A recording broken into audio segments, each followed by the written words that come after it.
Variables ಅಂದ್ರೆ ಏನು, data types ಅಂದ್ರೆ ಏನು? ವೇರಿಯಬಲ್ಸ್ ಮೇನ್ಲಿ ಏನಂತಂದ್ರೆ ನಾವೊಂದು ಪ್ರೋಗ್ರಾಮ್ ಬರಿಬೇಕು. ಆ ಪ್ರೋಗ್ರಾಮ್ ಬರಿಬೇಕಂದ್ರೆ ಅದರೊಳಗೆ usually with data we are doing something, ಕರೆಕ್ಟಾ? ಸೊ ಆ ಡೇಟಾ ಎಲ್ಲಿರುತ್ತೆ, ಆ ಡೇಟಾನ ನಾವು ಮೆಮೊರಿಯಲ್ಲಿ ಹಾಕಬೇಕು and C P U should process the data, right? So ನೀವು ಸಿಸ್ಟಮ್ ಆರ್ಕಿಟೆಕ್ಚರ್ ಒಳಗೆ ನೋಡಿದ್ರಲ್ಲ, ಏನಂತಂದ್ರೆ ದಿಸ್ ಇಸ್ ಯುವರ್ ರ್ಯಾಮ್, ಈ ರ್ಯಾಮ್ ಒಳಗೆ ಮೆಮೊರಿ ಇದೆ, and then this is your processor, this is your C P U. Okay, so C P U is connected to the RAM.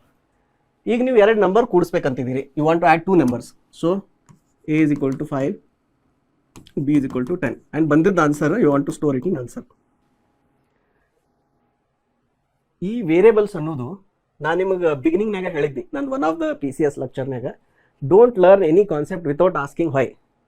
Okay, so ಅದರ ಪ್ರಕಾರ variables, so you should ask variables ಯಾಕೆ ಅದಾವು, why we have variables. Variables ಇರಲಿಲ್ಲ ಅಂದ್ರೆ ಏನಾರ code ಬರಿಬೋದಿತ್ತೇನೆ ಅಂತಂದು ಆ question ನಿಮ್ಮ ತಲೆ ಒಳಗೆ ಬರಬೇಕು. ಅದು ಬಂತಂದ್ರೆ ಅದ್ರ ರೀಸನ್ ಅರ್ಥ ಆಗುತ್ತೆ ನಿಮಗೆ, right? So what you do, you basically say ask why, right? So variables ಇಲ್ದನು ಮೊದಲು ಕೋಡ್ ಬರೀತಿದ್ರು, ಯಾವ ಲ್ಯಾಂಗ್ವೇಜ್ನೇ ಬರೀತಿದ್ರು ಅಂದ್ರೆ ಬೈನರಿ ಲ್ಯಾಂಗ್ವೇಜ್ನೇ ಬರೀತಿದ್ರು. ಅವಾಗ ಏನಂತಂದ್ರೆ ಕಂಪ್ಯೂಟರ್ ಸಣ್ಣದಿರ್ತಿತ್ತು, ರ್ಯಾಮ್ ಸಣ್ಣದಿರ್ತಿತ್ತು, ಎಲ್ಲ ಅಂಡ್ ಅಟ್ ಆ ಟೈಮ್ ಒಂದ ಪ್ರೋಗ್ರಾಮ್ ರನ್ ಆಗ್ತಿತ್ತು. ಸೊ ಡೈರೆಕ್ಟ್ಲಿ ಇದ್ರೊಳಗೆ ರ್ಯಾಮ್ದೊಳಗೆ ಇದೇನು ಜಾಗ ಐತಲ್ಲ ಇಲ್ಲಿ, ಸೊ ಇವೇನು ಪ್ಲೇಸ್ ಈ ಥರ ಅದಾವಲ್ಲ, ಈ ಎಲ್ಲ ಪ್ಲೇಸ್ ಒಂದು ಅಡ್ರೆಸ್ ಇರ್ತೈತಿ. ಸೊ ಈಗ ಸೇ ಇದ್ರದ್ದು ಅಡ್ರೆಸ್ ಎಷ್ಟಿರ್ಬೋದು, 1000 ಇರ್ಬೋದು, ಇದ್ರ ಅಡ್ರೆಸ್ ಎಷ್ಟಿರ್ಬೋದು, 1.5K ಇರ್ಬೋದು, right? So they are A different address. ಇದು ನಮಗೆ ರನ್ ಮಾಡುವಾಗ ಅದು ಇಲ್ಲಿ ಅಲೋಕೇಟ್ ಆಗ್ತಿತ್ತು, ಇಲ್ಲಿ ಅಲೋಕೇಟ್ ಆಗ್ತಿತ್ತು ಅಂತ ಗೊತ್ತಿಲ್ಲ. ಇದು ಹೆಂಗಂತಂದ್ರೆ ನಮ್ಮ ಟ್ರೈನ್ ರಿಸರ್ವೇಷನ್ ಇದ್ದಂಗೆ, ಆ ಪ್ರೋಗ್ರಾಮ್ ರನ್ ಆಗುವಾಗ ಎಲ್ಲಿ ಜಾಗ ಖಾಲಿ ಐತಿ ಅದೆಲ್ಲ ಅದಕ್ಕೆ ಅಲೋಕೇಟ್ ಆಗುತ್ತೆ. ಅಲೋಕೇಟ್ ಆದ್ಮೇಲೆ ನಮಗೆ ಅದಕ್ಕೆ ಗೊತ್ತಾಗ್ತೈತಿ, ಓಕೆ ಈ ವೇರಿಯಬಲ್ ಇಲ್ಲಿ ಜಾಗ ಸಿಕ್ತು ಅಂತಂದ್ರೆ. ಸೊ ವೇರಿಯಬಲ್ ಏನಂತಂದ್ರೆ ಇಲ್ಲಿ ಏನಿದೆ ಅಡ್ರೆಸ್ ಐತಲ್ಲ, ಈ ಅಡ್ರೆಸ್ಗೆ ಅದು ರೆಫರೆನ್ಸ್ ಇಟ್ಕೊಂಡಿರುತ್ತೆ. So when we say a, we are actually telling the computer the CPU that this value is there at this address. Okay, so ಈ ಅಡ್ರೆಸ್ 1.5K ಇರೋದು ಈ ವೇರಿಯಬಲ್ ಎ ಒಳಗೆ ಇದಾಗುತ್ತೆ. ಆಮೇಲೆ ಇದೊಂಥರ ಅದು ಸ್ಪೇಸ್ ರಿಸರ್ವ್ ಮಾಡ್ದಂಗೆ, ಇದೊಂಥರ ನಿಮ್ಮ ಟ್ರೈನ್ದಾಗಿನ ಬರ್ತಿದ್ದಂಗೆ, ಆಯ್ತಾ?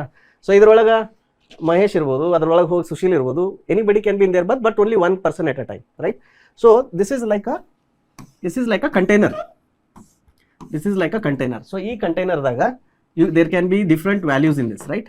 So it can be an integer, it can be a string, it can be floating point. ಅದ್ರೊಳಗೆ ಬೇರೆ ಬೇರೆ ಟೈಪ್ ಆಫ್ ಡೇಟಾ ಇರ್ಬೋದು. ಕೆಲವೊಂದು ಲ್ಯಾಂಗ್ವೇಜ್ನಾಗ ಇದು ಭಾಳ ಸ್ಟ್ರಿಕ್ಟ್ ಐತಿ. ಸೊ ಅಲ್ಲಿ ಏನಂದ್ರೆ ಈಗ ನೀವು ಇದನ್ನ ಇಂಟೀಜರ್ ಅಂತ ಡಿಕ್ಲೇರ್ ಮಾಡಿದ್ರಿ ಈ ವೇರಿಯಬಲ್ನ, ಅಲ್ಲಿ ಹೋಗಿ ನೀವು ಬೇರೆ ಡೇಟಾ ಹಾಕಕ್ಕಾಗಂಗಿಲ್ಲ.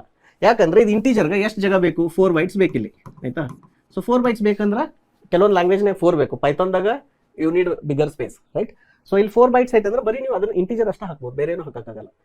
ಈ ರ್ಯಾಮ್ನಾಗ ಈ ತರ ವೇರಿಯಬಲ್ ಸ್ಟೋರ್ ಮಾಡ್ತೀವಲ್ಲ, ನಾ ಪ್ರೋಗ್ರಾಮ್ ಬರೆಯುವಾಗ 2 ಪ್ರಾಬ್ಲಮ್ ಅದಾವ. ಒಂದೇ ಪ್ರಾಬ್ಲಮ್ ಏನು, ಅದು ಎಲ್ಲಿ ಅಡ್ರೆಸ್ನಾಗ ಸ್ಟೋರ್ ಆಗ್ತೈತಿ ಅಂತ ನನಗೆ ರನ್ ಮಾಡೋ ಮಟ್ಟ ಗೊತ್ತಿಲ್ಲ.